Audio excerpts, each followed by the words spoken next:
Hi everyone, this is Mr. Cervone. Welcome to my math channel. In today's lesson, we will be learning how to solve systems of linear equations graphically. To get started, let's look at the following real-life scenario. Jasmine is deciding between two cell phone plans. Plan A costs $29.95 per month with an additional cost of 10 cents per minute. Plan B costs $49.95 per month with an additional cost of 5 cents per minute. Which plan is cheaper if Jasmine uses 200 minutes per month? So let's say you're in a cell phone store, such as Verizon, AT&T, T-Mobile, or Sprint, and let's say you want to help Jasmine deciding which plan is cheaper if she talks for 200 minutes per month on average. How would you help her? How would you solve this problem? Well, the best way is to first graph it. Now, before you graph it, it's good to organize your information in a table as shown, okay? Now, once you have that, then you think, okay, what do these numbers represent on the graph? For example, the base monthly charge, what does that represent on the graph? And what does the cost per minute represent here? So we kind of have to think about this and say, okay, let's say we have the y and x-axis, okay? So what does the x-axis represent here? So usually on the x-axis, we like to put the time t, okay? So let me call this time, and the units should be minutes, okay? And then on the y-axis, we want to put the base monthly charge, okay? So in this case, this we can call it in dollars, okay? So that's a dollar amount.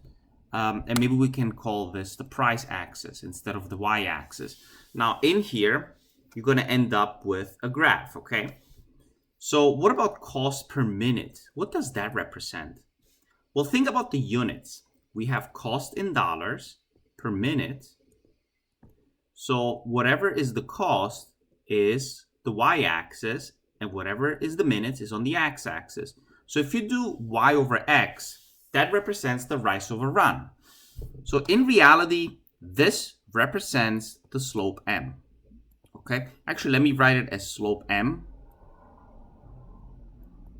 There you go. So it represents the slope m. Now, what about the base monthly charge? So now you have to think about this and say, okay, what if the time that Jasmine talks is 0 in 1 month? Right here, 0. Then what is the base monthly charge?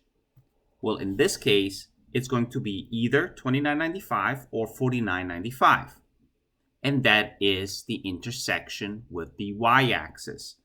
So that is the intersection with y-axis, okay? And that is the b value.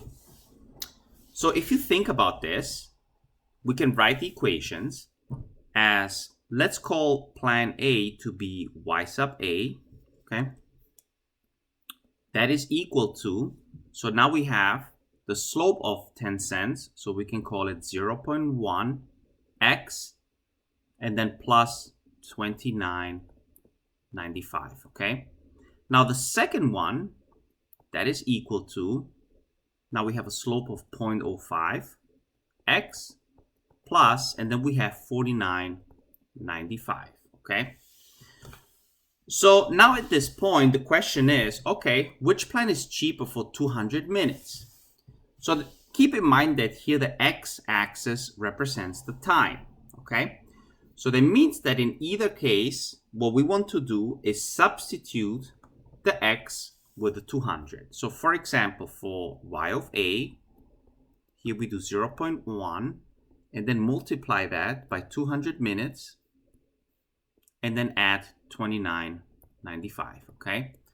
And similarly for plan B, we multiply the slope of 0.05 by 200, the minutes, plus 49.95, okay? And we will be graphing this in a second. so you guys can see better what's going on here. But anyways, if you do the math here, so in this case, you end up with an amount of $49.95, okay?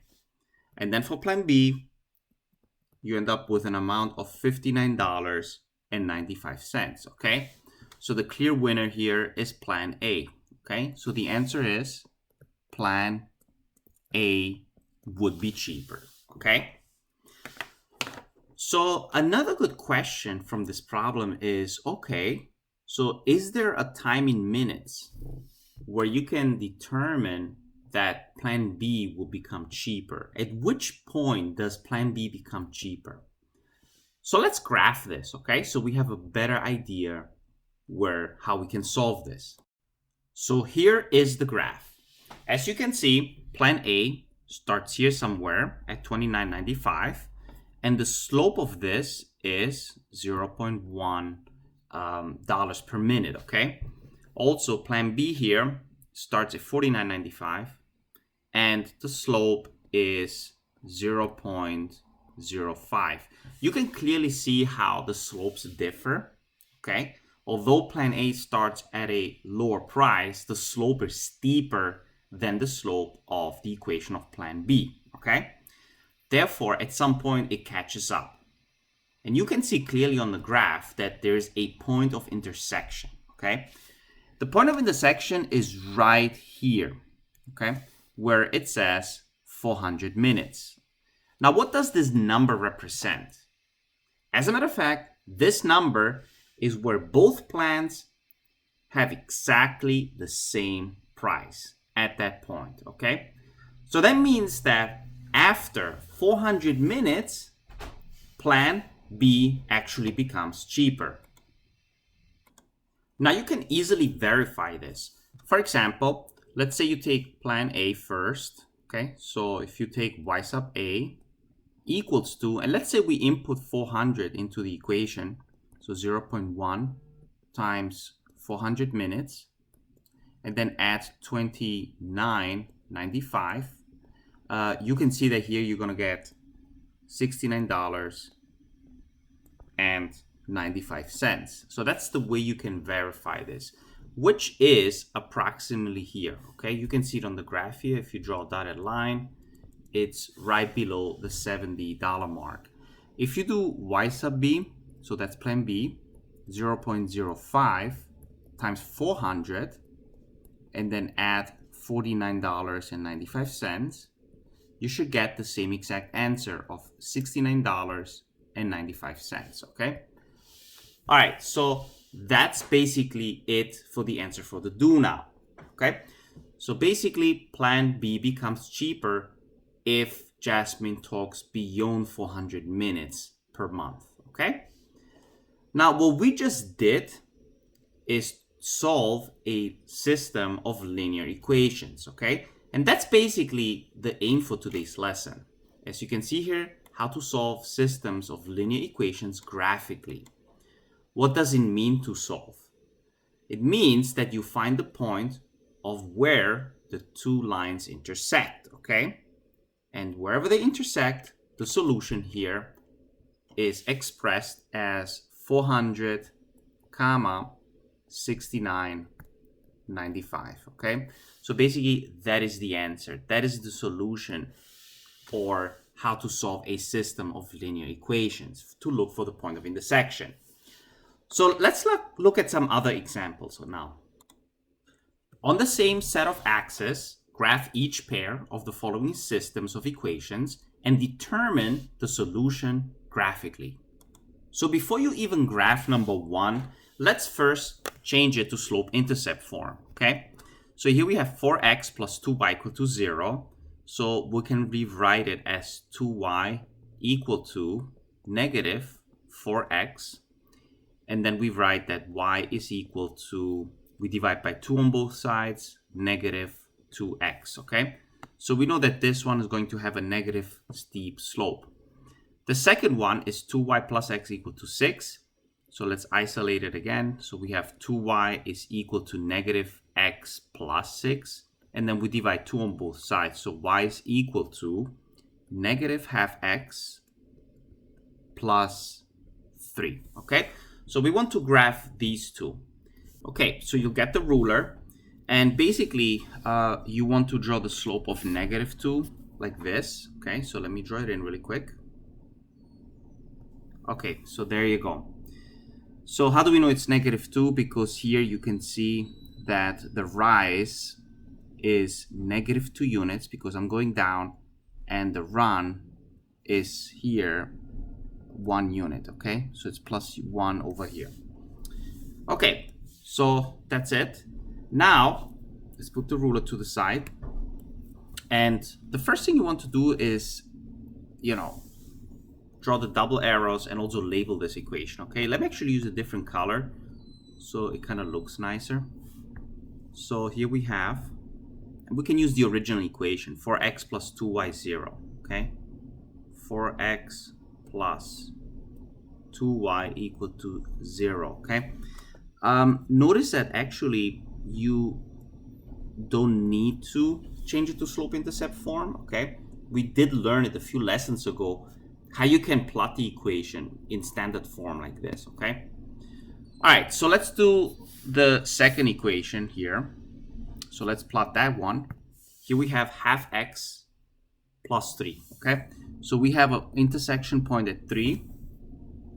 And now we have negative 1/2, which means that it's going to look like this, okay? So that's the slope. So you want to draw that one in like this. Okay, so let's get rid of the ruler. So you put double arrows. And now we're going to label this equation as well with the original one. 2y plus x equal to 6. Equal to 6, okay? So there you go. Now you can clearly see on the graph, if you drew it well enough, that the point of intersection, and let me use a different color here again, is right here. That's the point where they both intersect, okay? So what you want to do is write answer. So the answer here